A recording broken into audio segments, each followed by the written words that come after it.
Muy bien, compañeros. Vamos a iniciar con la clase del día de hoy. Ya habíamos abordado en la anterior clase, habíamos platicado sobre lo que son las condiciones, compañeros, ¿verdad? Las condiciones, el plazo y el modo cargo. Habíamos abordado el tema de las condiciones suspensivas, las condiciones resolutorias. El día de hoy vamos a abordar un tema que es consecuente precisamente con lo que habíamos estado platicando, compañeros. Vamos a platicar sobre el cumplimiento de las obligaciones. Fíjese que las obligaciones, como toda figura jurídica, pues tienen un inicio, un desarrollo y tienen un fin, ¿verdad? Donde finaliza la obligación. Ninguna persona puede estar vinculada a una obligación por siempre, ¿verdad? Llega el momento en que debe de solventar esta situación. O sea, si en determinado momento yo solicito un préstamo al banco, póngase por unos 2,000 quetzales, y me dicen, bueno, tiene 12 meses para cumplir con la obligación. Es decir, surge uno de los accidentes del contrato, que es el plazo, y durante ese periodo temporal yo tengo que cumplir con la obligación. Entonces, a esto, compañeros, se le denomina cumplimiento de la obligación. El cumplimiento de la obligación es cuando se está finalizando ya la obligación, cumpliendo la obligación dentro del plazo legal, ¿verdad? Y de manera voluntaria. Nosotros hemos abordado ya a lo largo del programa, compañeros, varias fases, ¿verdad? Primero vimos el nacimiento de las obligaciones. Vimos lo que eran las fuentes de las obligaciones. Las fuentes de las obligaciones pueden ser la ley, el contrato, hechos lícitos sin convenio, hechos y actos ilícitos. Entonces, a eso se refiere las fuentes de las obligaciones, y ahí nace la obligación. Ahí se genera, ahí se establece en primera instancia quiénes van a ser los sujetos de la obligación y quiénes continuarán dentro de la obligación, o si en algún momento se modifica, hay más sujetos, o la realidad material de la obligación en determinado momento pudiera tener alguna variante. Pero luego se desarrolla la obligación como tal y luego viene el cumplimiento. El cumplimiento, compañeros, es cuando voluntariamente se deja la obligación ya finalizada, pero se cumple con la misma. No se extingue, no se modifica en ese sentido, sino que se cumple tal y como lo establece la fuente de la obligación que la generó. Supongamos que yo, nuevamente en el ejemplo, solicito un préstamo de 10,000 quetzales y un plazo de 24 meses para pagarlo. Durante los 24 meses yo puedo pagarla hasta terminar de pagar lo que se me prestó. Y de esa manera se cumple con la obligación. El ciclo vital que tiene la obligación, compañeros, el ciclo vital que tiene la obligación se cumple.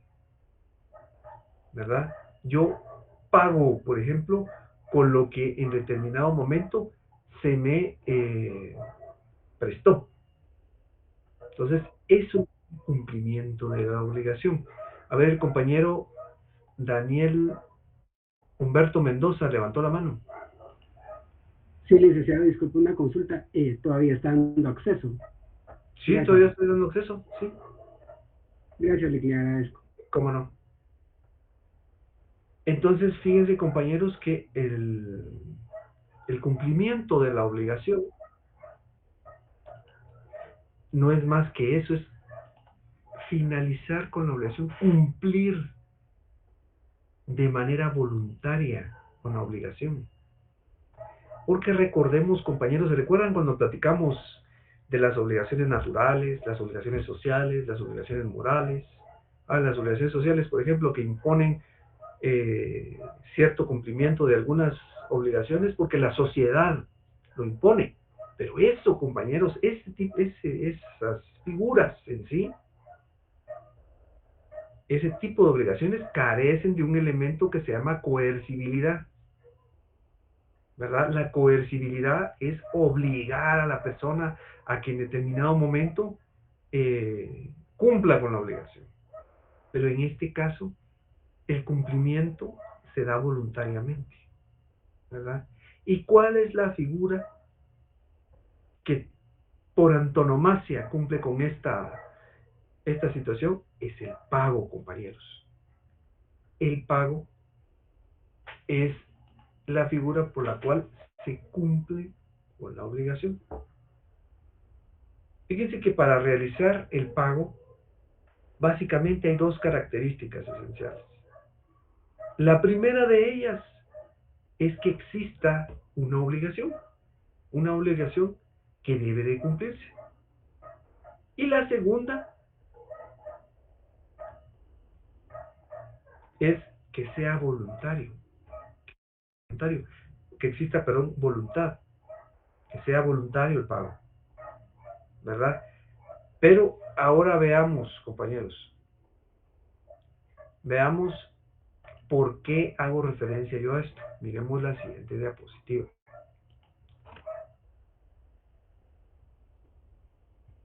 Ya vimos que las obligaciones pues tienen un ciclo vital y que una persona no puede estar vinculada a una obligación por siempre, ¿verdad? Indefinidamente. Tiene un plazo.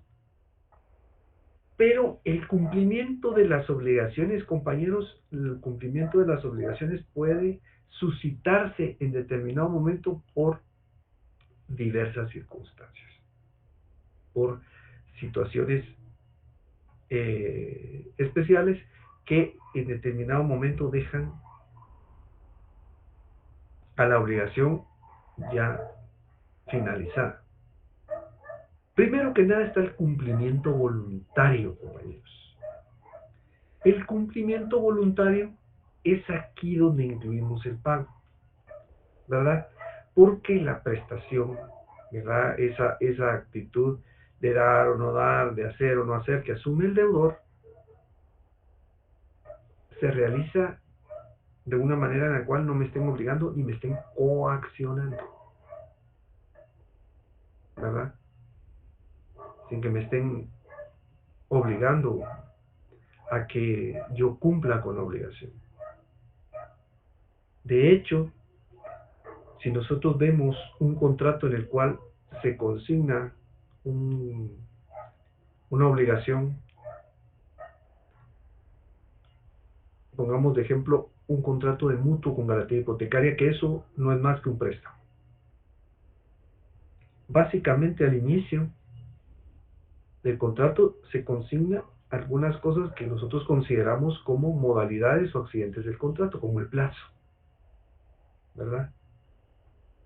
Y se desarrolla una serie de situaciones en las cuales se tiene porque la obligación en primera instancia se va a pagar voluntariamente, se va a cumplir voluntariamente. Claro, después hay otra serie de situaciones, como condiciones, ¿verdad?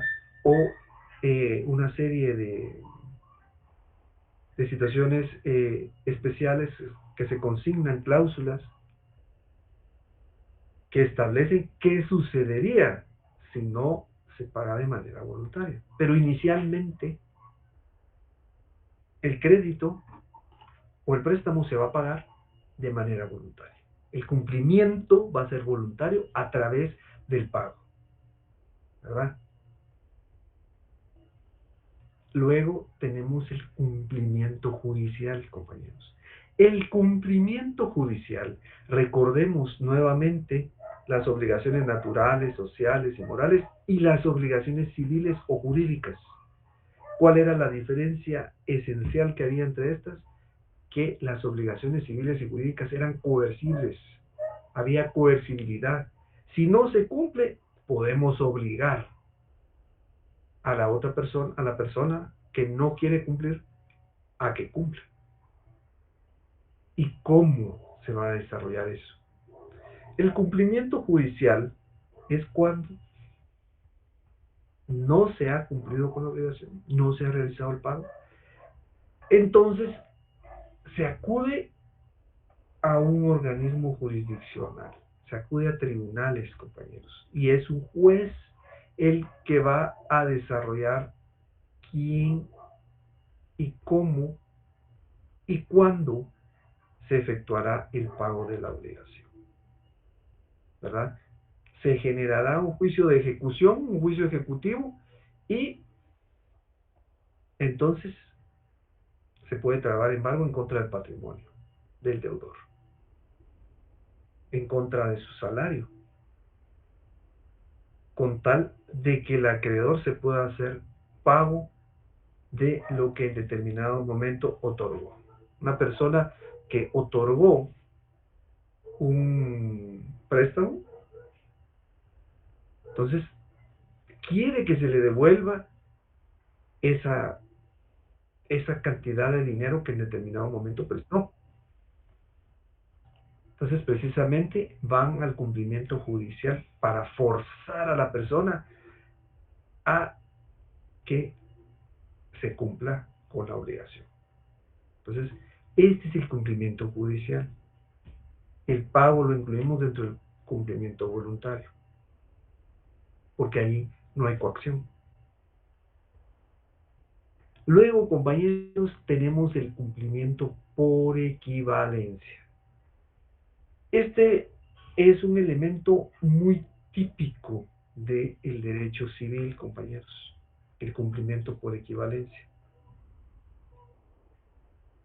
¿Por qué? Fíjense que lo que sucede es que si un deudor no cumple con la obligación, entonces se le pueden deducir daños y perjuicios para compensar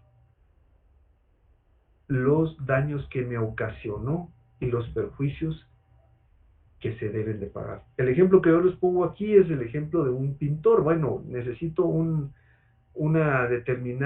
determinado trabajo en pintura, que lo vamos a colocar en una parte de la casa, pero resulta que la persona pues ya se le pagó y al final no quiere cumplir con el contrato, no lo quiere realizar. Entonces se le puede deducir responsabilidades, daños y perjuicios, tiene que pagar.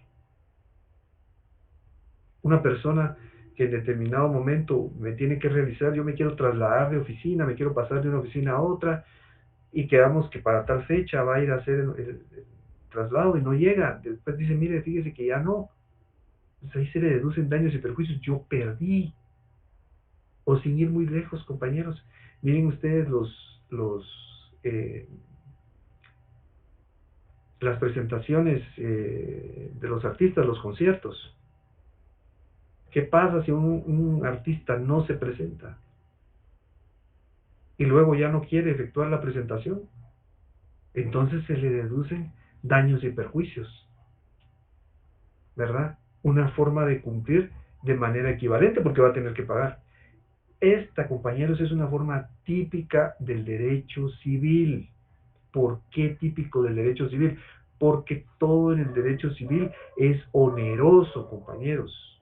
Todo es dinero, ¿verdad? Así como en el derecho penal está la privación de libertad. Aquí es la deducción de daños y perjuicios. Ya desde hace algún tiempo, casi que desde que iniciamos nosotros el curso, habíamos escuchado lo que eran daños y perjuicios, ¿verdad, compañeros? Porque incluso la misma ley lo señala en las fuentes de las obligaciones, con las fuentes de daños y perjuicios derivados de situaciones ilícitas, ¿verdad, compañeros? Cuando hay delitos o hay transgresiones a la ley. Entonces se deducen daños y perjuicios igual también con la mayoría de obligaciones generadas de las fuentes de las obligaciones, que también con el contrato o incluso con los hechos ilícitos sin convenio, también se generan. Entonces, estas son las tres formas en las cuales se puede cumplir, ¿verdad?, una obligación. El cumplimiento voluntario, donde no existe coacción, donde aparece el pago, la figura del pago. Luego tenemos el cumplimiento judicial, compañeros, ¿verdad? Cuando ya no se ha querido pagar voluntariamente, entonces se solicita la coacción, ¿verdad? Esa coercibilidad que tiene el organismo judicial realmente no es el organismo judicial, sino es la situación en la que se da, porque hay un incumplimiento de la obligación, pero es a través de un órgano jurisdiccional que se ejecuta esta situación. Bueno, de ahí tenemos el cumplimiento por equivalencia, ¿no, compañeros? Porque, bueno, no cumplió de esta forma, pero va a cumplir de esta otra. Entonces, es cuando se deducen los daños y perjuicios. Veamos ahora la siguiente diapositiva, compañeros. El pago. El pago, compañeros, como ya les había comentado, el pago se realiza bajo dos características esenciales. Primero, que exista una obligación. Eso es básico, ¿verdad? Porque hay que cumplirla. Y segundo, es que exista el ánimo de poder pagar, el ánimo de cumplir. No el ánimo de que en determinado momento yo no pago y espero hasta que me demanden para ver qué puedo hacer. No, el ánimo de pagar, el ánimo de cumplir con la obligación, de no tener problemas en ese sentido. Porque recordemos que la obligación se generó en determinado momento de un acuerdo de voluntades, ¿verdad? Si vamos a un contrato. Pero para que no me deduzcan responsabilidades o alguna cuestión así, yo lo que puedo es efectuar el pago voluntariamente. Ahora veamos lo que en determinado momento señala la ley, compañeros, porque fíjense que los elementos subjetivos son los sujetos que aparecen dentro de uno, ¿verdad? Pero la ley en este caso también señala otro tipo de cosas, porque esencialmente los sujetos que comparecen dentro de una obligación es el acreedor, que es el que solicita que se cumpla con la obligación, y el deudor, que es el que tiene que pagar la obligación, que tiene que cumplir con la obligación, es el que tiene que efectuar el pago. Pero ¿qué pasa cuando interviene un tercero, una tercera persona? Que precisamente la ley sí permite esa situación. Veamos el artículo 1380, por favor, compañeros, del Código Civil. Dice el artículo 1380, cumplimiento de las obligaciones, pago. Artículo 1380, el cumplimiento de la prestación puede ser ejecutado por un tercero, tenga o no interés, ya sea consintiendo o ignorándolo el deudor. Eso es cuando hay una tercera persona pagando la obligación, cumpliendo con la obligación. Es decir, el cumplimiento voluntario, realizándolo dentro del periodo que debe de realizarse. Veamos el artículo 1384. Dice el artículo 1384.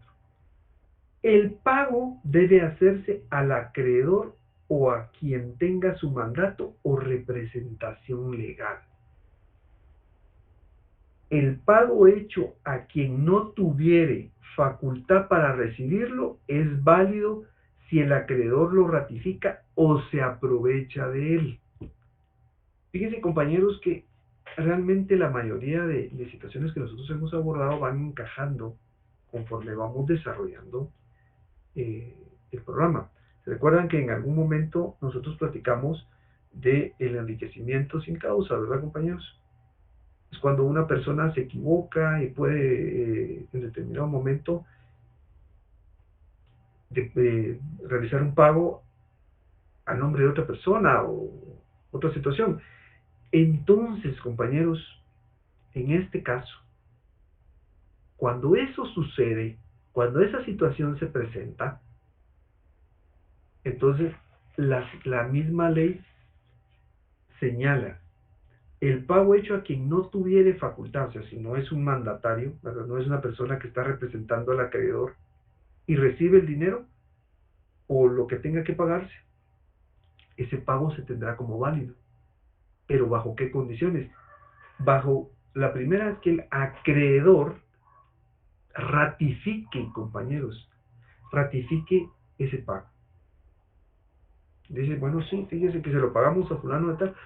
Sí, yo lo acepto porque él ya me lo trasladó a mí. Entonces, o se aprovecha de él, ¿verdad? Aprovecha del pago. Ya se ha aprovechado, entonces ahí no lo están afectando. Pero bajo estas condiciones, si el acreedor no lo ratifica, entonces hay un problema, ¿verdad? Porque el pago se tendría por no hecho. Y eso hay que tenerlo siempre en consideración, compañeros. Veamos el artículo 1385, por favor, compañeros, del Código Civil. Fíjense que en toda situación que hemos visto en muchas figuras, la mayoría hacen referencia, compañeros, a menores de edad o personas que han sido declaradas en estado de interdicción, precisamente porque es un tema muy sensible, es un tema especial, entonces se les da un tratamiento especial. Y el artículo 1385 hace referencia precisamente a eso, a la forma de realizar el pago cuando interviene un menor de edad o una persona incapaz. Dice el artículo 1385, no es válido el pago que se haga directamente al menor o incapaz. Sin embargo, si lo pagado se invirtió en su beneficio personal o en la conservación de su patrimonio, es decir, en el beneficio personal o conservación del patrimonio de menor, se extingue la obligación en la parte invertida en esos fines. Si lo que se está pagando se está invirtiendo en el patrimonio, ¿verdad?, del menor o de la persona que ha sido declarada en estado de interdicción, entonces eso se tendrá por pagado, esa parte que se invirtió para eso. Entonces eso hay que tenerlo en consideración al momento de efectuar un pago, porque muchas veces esto, compañeros, puede traer ese tipo de consecuencias, ¿verdad? Que el pago no se realice correctamente o haya una serie de aristas, ¿verdad?, que en determinado momento generen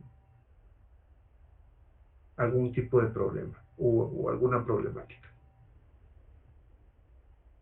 Veamos ahora, compañeros, la siguiente diapositiva.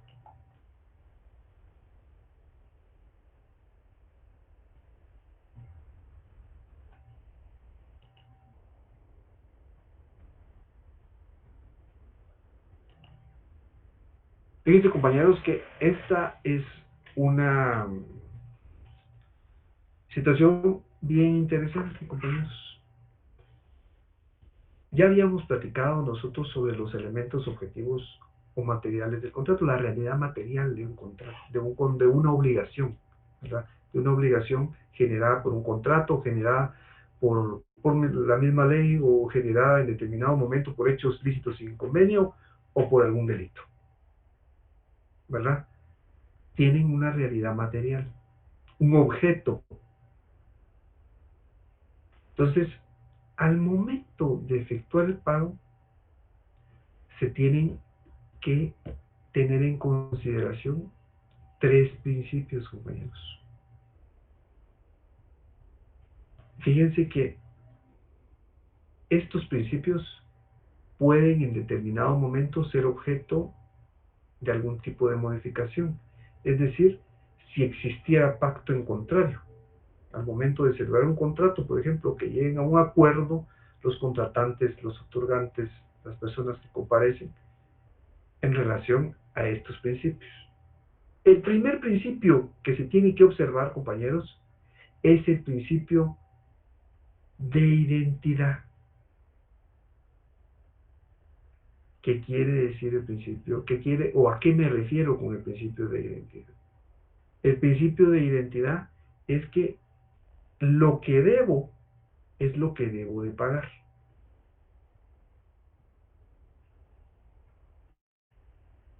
Si yo debo dinero, tengo que pagar dinero.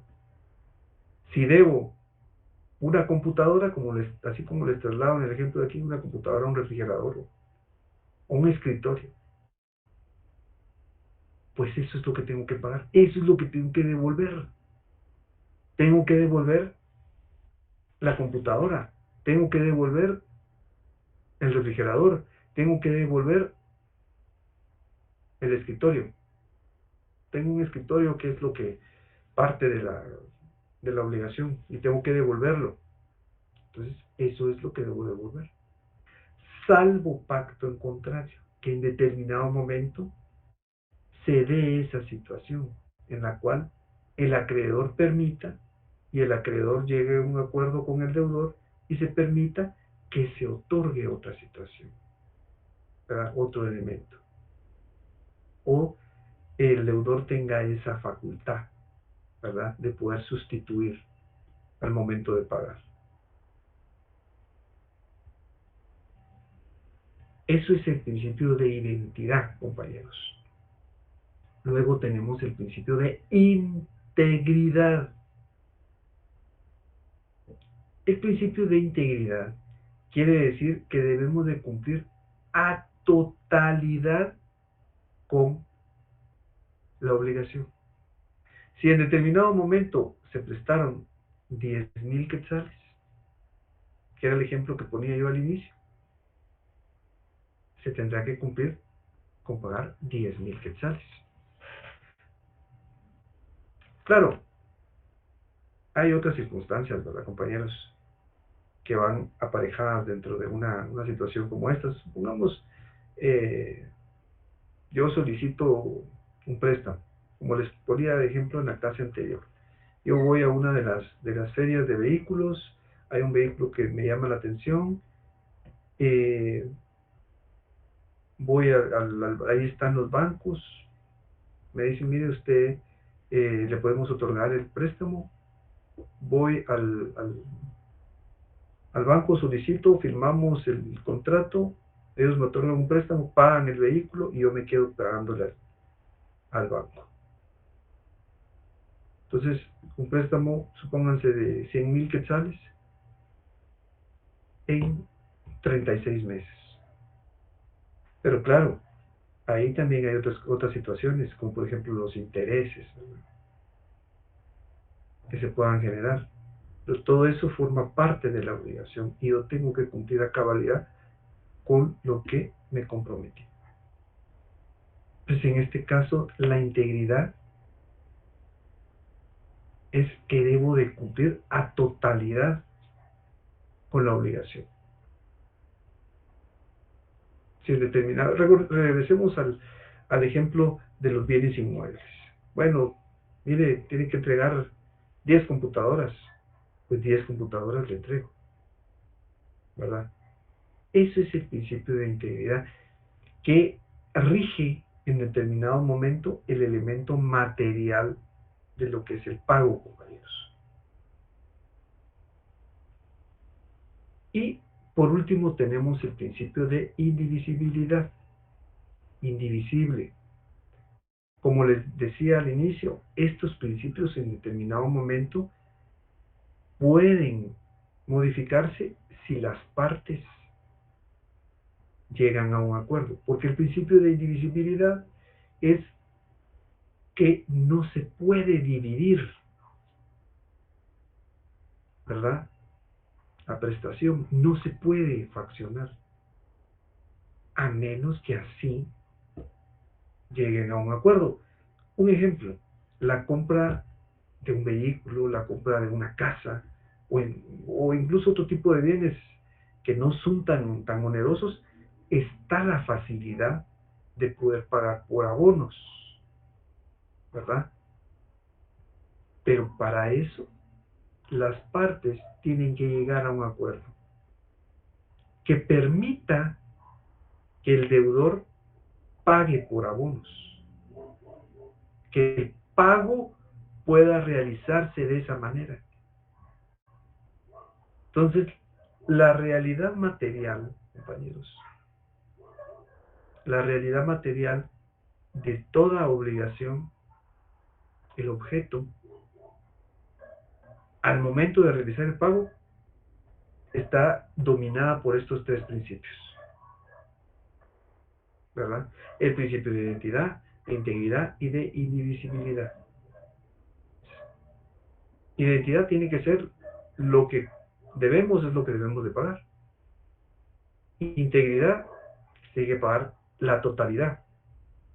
Indivisibilidad, que no se puede dividir, a menos que exista un pacto en contrario. Y eso va a provocar que ya podemos pagar de manera divisible, entonces ya estamos ante una obligación divisible, ¿verdad? Y pagamos exactamente lo que se constituyó en primera instancia como obligación, ¿verdad? Si es determinado momento un bien inmueble o bienes muebles, entonces todo eso hay que tomarlo en consideración al momento de efectuar el pago. Entonces, aquí nosotros abordamos dos elementos del pago. Primero, que está contenido dentro del cumplimiento voluntario, no hay coacción.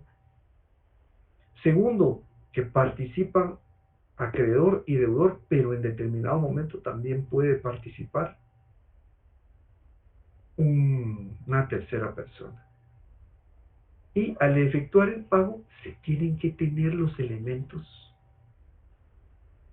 dentro de los elementos objetivos tienen que existir tres principios, compañeros. El principio de identidad, el principio de integridad y el principio de indivisibilidad, para que en determinado momento pueda cumplirse a cabalidad con la obligación. Entonces, básicamente, aquí debemos de considerar que una obligación no es para siempre, compañeros. Y una persona no va a estar vinculada a la obligación para siempre. La obligación también debe de llegar a un fin. Por eso es que existe el plazo. Que en determinado momento ya exista algún tipo de problema, porque ya se está exigiendo el requerimiento judicial, es porque ya no estamos ante el pago. No se realizó. No estamos ante el cumplimiento voluntario. Ya nos están forzando, nos están obligando de manera coercitiva para que podamos cumplir con la obligación. ¿Tienen alguna duda, compañeros? ¿Alguna inquietud? ¿Alguna observación?